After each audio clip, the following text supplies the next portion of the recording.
Hello, and welcome to another episode of Broadcast Anime Talk.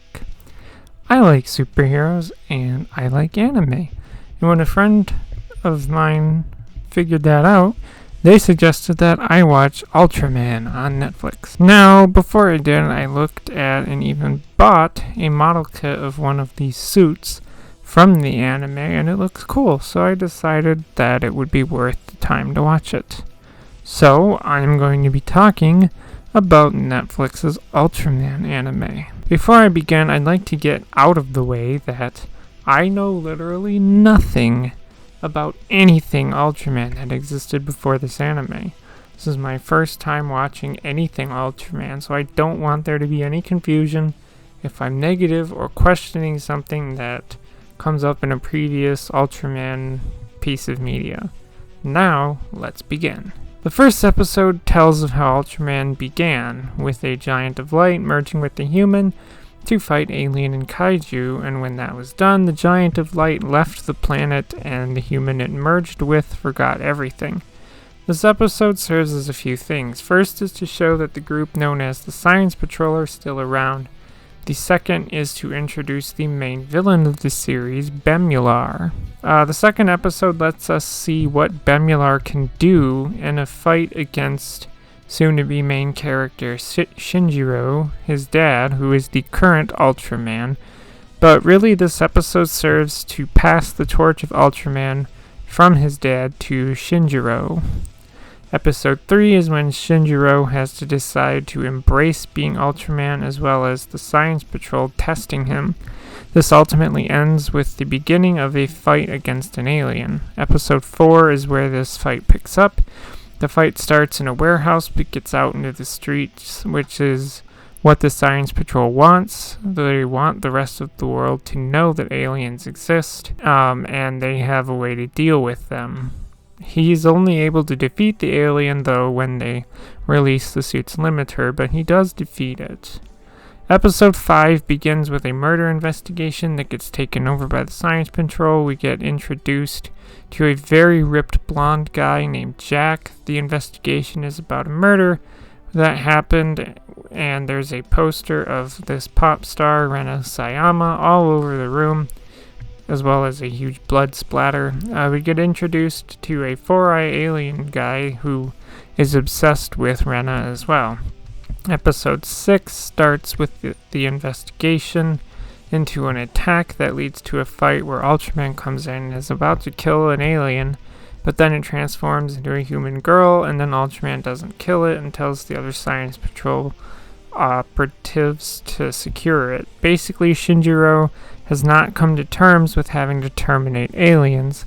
This is also when Moriboshi tells Shinjiro that he's not the only Ultraman. Anyway, two cops that were on the murder investigation decide to keep investigating until this plan they comes up with to leave mean comments on a Rena blog draws out the alien. And then Moriboshi appears, and it's revealed, as he said to Shinjiro, that he is also an Ultraman. The two fight, and Moriboshi doesn't hesitate to kill the alien, which he does. The episode ends with an alien that Shinjiro ran into in the alien town rampaging, as well as Jack is there for some reason. Episode 7 starts with the fight in which Shinjiro is instructed to terminate the alien. He hesitates for a moment, causing himself to get tossed around, but then, hey, guess what? He can fly.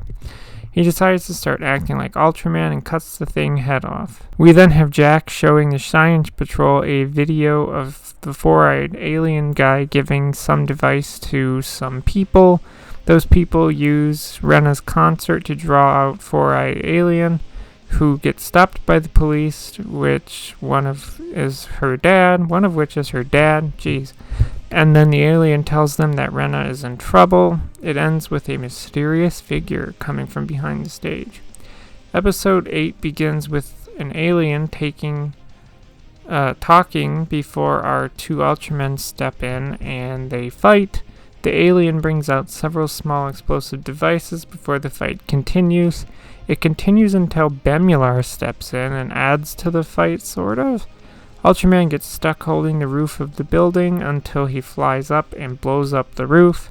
Turns out all the bombs were fake, and this alien sheds light on who the murderer in this investigation was.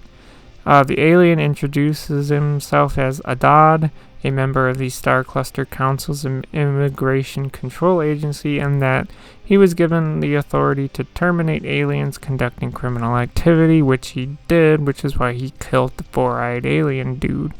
Shinjiro gets depressed after this because someone died and he couldn't prevent it from happening. Episode 9 starts with a guy looking over footage of a plane explosion that was supposedly caused by Bemular. Some freshman knows that Shinjiro is Ultraman, and that same guy beats up another guy for having naughty pictures of women on his phone.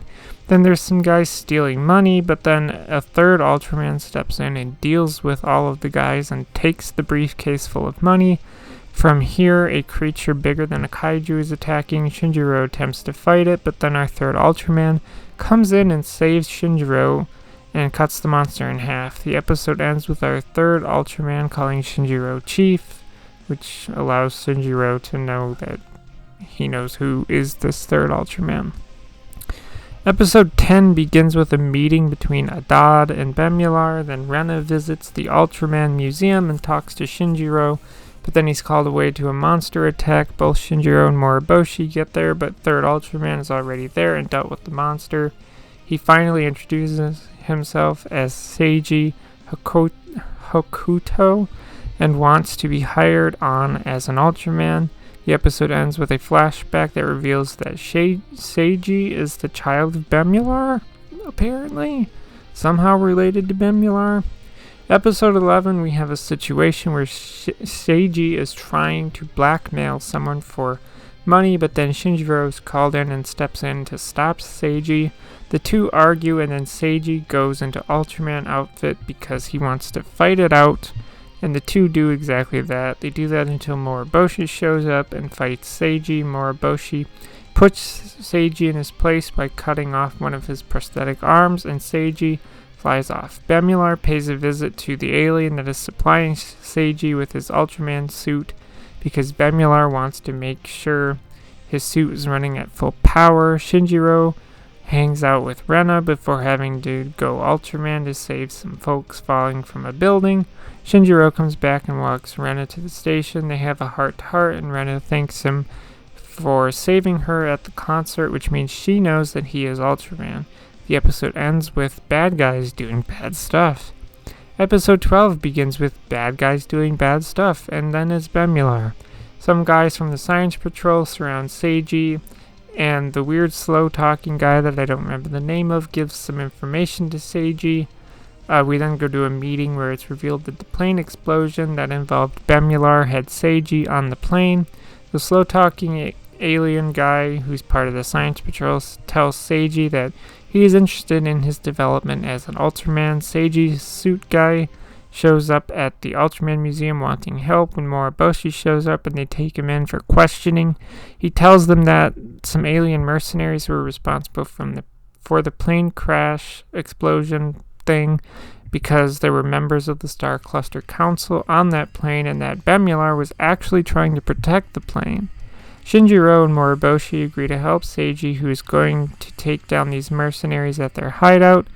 Moriboshi and a team approach the front door of the place, and when he tries to open the door, the whole place blows up. Shinjiro shows up to aid Moriboshi when the mercenaries all show up and they fight while Seiji just watches. Eventually, by the end of the episode, Seiji gets his butt into gear, which is where episode 13 starts, with Seiji getting his butt into gear and goes to fight the mercenaries. Then both Shinjiro and Moriboshi get free and join the fight. Seiji basically lets himself get killed and uses his last blast on the lead mercenary guy, but he doesn't die despite having a huge hole in his chest. Shinjiro gets really mad, and this causes the limiter on his suit to release all on his own, and he puts the hurt on the mercenary leader guy and disintegrates him. Unfortunately, Seiji does end up dying, but then a beam shoots out of the mercenary guy's axe weapon, causing something to drop from space, but then Bemular appears and stops it, and destroys some ship in space and ends up saving Shinjiro and Moriboshi. Bemular then takes Seiji's body, saying he can save Seiji. The episode ends with Shinjiro getting a call, turning into Ultraman, and doing a slow motion flyby. Thus ends the episode. So yeah, that's about it for Netflix's Ultraman. The first thing I want to say is the animation. This anime uses 3D animation, and while it's fine, I feel like this has the same effect that the 3D animation does in Transformers Prime, where the Transformers themselves look great in both their robot and vehicle modes. However, the 3D animation doesn't make the human characters look all that great, and it's the same case for Ultraman. The 3D animation makes the Ultraman suits look amazing, but when there's just human characters, they don't look as great. The action and fight scenes are really well done and are the best parts of the anime. If you ask me, in terms of actual character development, that's a different story that doesn't get handled very well. Shinjiro feels like a one-note character, only having to overcome not wanting to kill aliens, but he gets over that in like 4 episodes or something. Moriboshi never changes, and no other character really changes either. I also feel like Bemular was kind of pointless. You start out thinking he's the bad guy, and what would have been great is if, he and Shinjiro fought lots of times, and Shinjiro gets defeated each time, but, does a little better each time in the fight. And then that would culminate in a final fight in the last episode in which Shinjiro finally beats Bemular. However, this doesn't happen, and Bemular is kind of not important to the story. He only shows up like 4 times throughout the 13 episodes and only fights Shinjiro once. Now, I understand that he was never the bad guy in the first place, as he was just trying to protect Seiji.